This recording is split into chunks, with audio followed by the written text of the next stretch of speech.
시청자 여러분 안녕하십니까? VOA 뉴스투데이 시작합니다.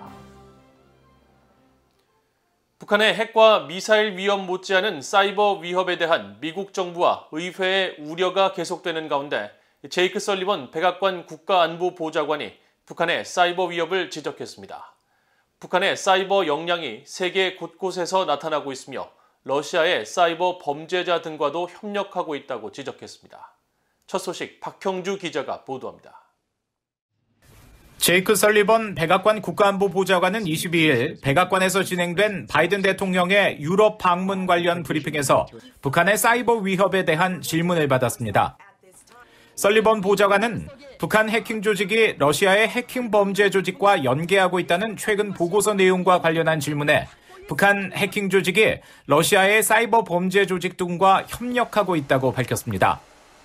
All I can say generally is that North Korea's cyber capabilities have been manifest in the world, and they work with all kinds of cyber criminals around the world, including Russian cyber criminals.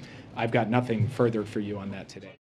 설리번 보좌관은 관련된 구체적인 사안에 대해서는 추가 언급을 자제했지만 북한과 러시아의 해킹 조직 간 협력에 대해 백악관 고위 당국자가 북한의 사이버 역량을 평가하면서 러시아와의 협력을 명시한 것은 주목됩니다. 앞서 미국 하버드대 벨퍼 센터는 지난 15일 발표한 사이버 범죄 관련 보고서에서 북한 정권의 후원을 받는 해킹 조직 라자루스 등이 러시아어를 사용하는 사이버 범죄 지하 조직과 연계한 사이버 범죄 활동에 활발히 나서고 있다고 전했습니다. 보고서는 북한의 해킹 조직들이 애국주의적 성향을 갖고 있는 중국 사이버 범죄 조직보다 금전 탈취 등의 목적을 둔 러시아어 기반 지하 범죄 조직과 연계 활동을 더 선호하고 있다면서 러시아 당국은 이 같은 사이버 범죄 행위에 대해 그 대상이 구소련 등 공산권 국가만 아니면 전략적으로 묵인하고 있으며 이 점 역시 북한의 해킹 조직의 매력적인 요인으로 작용하고 있다고 지적했습니다. 보고서는 또 북한 해킹 조직이 지난 2015년부터 러시아어 기반 해킹 조직과 협력한 정황이 드러났으며 그들로부터 랜섬웨어 해킹 프로그램을 구매한 것도 널리 알려져 있다면서 이 같은 사이버 범죄 협력이 국제사회의 대북제재 실효성을 훼손하고 있고 핵과 미사일 개발 자금을 전용하기 위한 북한의 사이버 범죄 활동을 더욱 부추길 것이라고 지적했습니다. 이 같은 북한의 악의적인 사이버 역량 확대에 대해 미국 정부와 의회 등에서도 지속적인 관심과 우려를 나타내고 있습니다. 바이든 행정부는 최근 대통령의 서명을 거쳐 발효된 통합 예산안에 북한 정권의 악의적 사이버 공격 역량에 물질적으로 기여하는 중요한 거래에 관여한 것으로 판단되는 나라의 중앙정부에 대한 원조에 예산을 사용할 수 없다는 내용을 명시했습니다. 또 미국 정보당국은 2021 연례 위협평가 보고서에서도 북한이 중요한 미국의 인프라와 기업 네트워크에 지장을 초래할 수 있는 수준의 사이버 능력을 갖고 있다고 지적했습니다. VOA 뉴스 박형주입니다. 바이든 행정부가 최근 3개월 동안 22건의 독자 대북 제재를 부과하면서 제재 부과 속도를 높이고 있는 것으로 나타났습니다. 바이든 행정부는 지난해 12월 북한 주민들에 대한 인권 침해를 이유로 리영길 북한 국방상과 중앙검찰소 등 9개 기관과 개인을 특별 지정 제재 대상 SDN 목록에 올렸으며 이후 올해 1월과 3월 북한의 탄도미사일 발사를 이유로 중국과 러시아에서 활동 중인 북한인과 러시아인, 러시아 회사 등을 대거 제재했습니다. 앞서 바이든 행정부는 취임 이후 1년 가까이 대북 제재를 부과하지 않았지만 북한의 미사일 발사가 가속화되면서 제재 부과 속도도 높였다는 평가가 나오고 있습니다.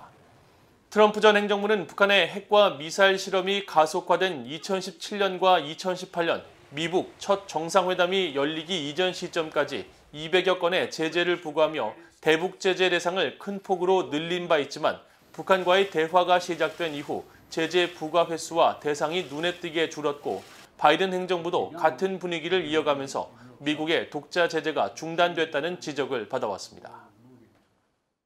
미국 검찰이 암호화폐를 이용해 북한의 제재 회피를 도우려 했던 버질 그리피스 씨에게 최대 6년 6개월의 실형과 100만 달러의 벌금을 구형했습니다.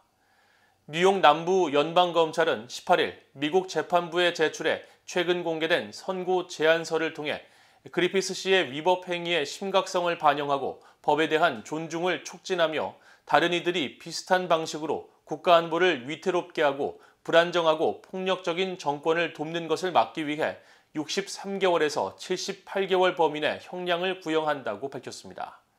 검찰은 그리피스 씨가 적대적인 국가에 서비스를 제공하기 위해 자국의 제재 회피를 선택한 미국인이라는 점을 강조하면서 그는 북한이 자국민에게 만행을 저지르고 핵 역량으로 미국을 위협한다는 사실 또한 알고 있었다고 지적했습니다. 아울러 방북을 통해 제재 위반과 연관된 서비스를 제공할 뿐 아니라 자신이 전수한 암호화폐 전문 기술이 북한의 제재 회피 목적에 사용될 것이라는 점 또한 미리 인지했다고 덧붙였습니다. 암호화폐인 이더리움의 개발자인 그리피스 씨는 지난 2019년 4월 북한 평양에서 열린 가상화폐 컨퍼런스에 참석한 혐의로 같은 해 11월 미국 수사당국에 체포됐으며 약 2년간의 법적 공방 끝에 지난해 9월 유죄를 인정한 바 있습니다. 제49차 UN 인권이사회에 제출된 북한 인권 결의안 내용을 VOA가 확인했습니다. 이번 결의안도 북한 내 인권 상황을 강력히 규탄하고 인권 침해에 대한 책임 규명을 강조했는데 UN 인권기구 부대표는 이사회 보고에서 회원국들에게 국내 탈북민 접근 보장과 책임 규명을 위한 협력 강화를 촉구했습니다. 김영권 기자가 보도합니다. VOA가 22일 입수한 UN 북한인권 결의안 초안은 지난해와 마찬가지로 북한의 인권 상황을 규탄하고 이를 종식시킬 조치를 북한 정권에 촉구하는 내용이 담겼습니다. 결의안은 특히 북한에서 장기간 자행됐고 지금도 지속되는 조직적이고 광범위하며 중대한 인권 침해를 가장 강력한 어조로 규탄하면서 북한 정부의 국내외 범죄와 학대, 인권 침해를 인정하고 이를 모두 종식할 필요한 모든 조치를 즉각 취할 것을 촉구했습니다. 또 북한 주민이 누려야 할 가장 기본적 권리, 즉 충분한 식량과 이동의 자유, 종교의 자유, 평화로운 결사, 집회의 자유 등을 언급하면서 정보를 찾고 받으며 전달할 자유를 포함한 표현의 자유의 중요성을 구체적으로 강조했습니다. 아울러 UN 강제실종 실무그룹의 납북자 관련 생사 확인 등 수많은 사실관계 확인 요청에 대해 북한 정부가 동일하고 실질적이지 않은 답변으로 일관하고 있다며 북한 당국의 비협조 문제를 지적했습니다. 이어 신종 코로나 바이러스 대응에 관한 국제 협력을 북한 정부에 촉구하면서 테스트와 치료, 백신 개발과 생산, 공정한 접근을 가속화하는 체제, 코로나 백신 국제 공동구매 프로젝트 코백스 등 관련 기구들과의 협력을 통해 충분한 분량의 백신을 시적절하게 전달하고 공평하게 분배할 것도 촉구했습니다. 특히 총 6개항 9회에 걸쳐 북한 내 인권 범죄에 대한 책임 규명 노력을 촉구하면서 국제법에 부합하는 전략 개발, 시민사회 단체들과의 협력, 이를 증진하기 위한 추가 방안을 모색할 것을 UN 인권 최고대표 사무소에 거듭 권고했습니다. 앞서 로테 크누센 제네바 주재 유럽연합 대사는 UN 인권이사회 북한 인권 상호 대화에서 같은 문제를 지적했습니다. We welcome that the report shows the need for accountability for these human rights violations, which is also echoed in our resolution.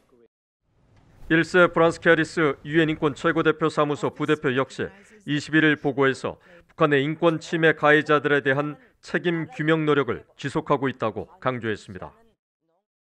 Our office has continued to lay foundations for future accountability with respect to violations of human rights in the Democratic People's Republic of Korea, including by gathering, analyzing, and preserving information on human rights violations in the country, some of which may rise to the level of international crimes.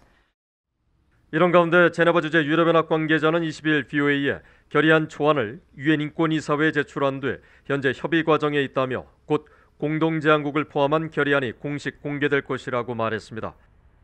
한국 정부는 지난 3년 동안 공동제안국에 참여하지 않았는데 5월 임기 종료를 앞둔 문재인 정부가 이번엔 어떤 태도를 보일지 주목됩니다. 북한 인권 결의안은 몇 년 전부터 표결 없이 합의로 채택되고 있으며 지난해 채택된 결의안은 50개국이 공동제안국으로 참여했습니다. VOA 뉴스 김영권입니다.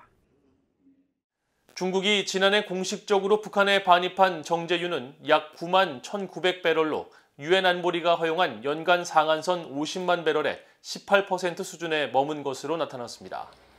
유엔 안보리 대북제재위원회는 최근 홈페이지를 통해 이 같은 내용의 중국의 대북 정제유 반입량을 공개했으며 러시아의 대북 정제유 반입은 지난 2020년 10월 이후 계속 제로, 0으로 나타나고 있습니다. 유엔 대북제재위원회 전문가 패널 보고서가 불법 환적 등의 방법으로 북한이 안보리 허용치를 초과한 정제유를 수입한 것으로 지적한 가운데 윌리엄 브라운 미국 메릴랜드대 교수는 22일 VOA에 북한의 지속되는 국경, 항구 봉쇄와 북한의 자금 부족 등으로 지난해 반입된 정제유가 상한선에 훨씬 못 미친 것으로 보인다면서 하지만 중국 당국이 고의로 또는 알지 못해 보고하지 않은 비공식 유입량이 항상 존재한다고 지적했습니다. 중국 등에서 석탄 무역업에 종사했던 탈북민 이현승 씨는 선박 간 불법 환적과 밀수, 비공식 운반 등을 포함하면 50만 배럴 수준에 근접할 수 있다면서 김정은 정권은 정보통신, IT 인력 파견 등 중국의 북한 노동자를 통한 수익과 최소 2, 3억 달러로 추정되는 해킹 수익으로 불법 정제유를 구입할 자금력이 충분할 것이라고 말했습니다. 이상으로 VOA 뉴스투데이를 모두 마칩니다. 시청해주신 여러분 고맙습니다.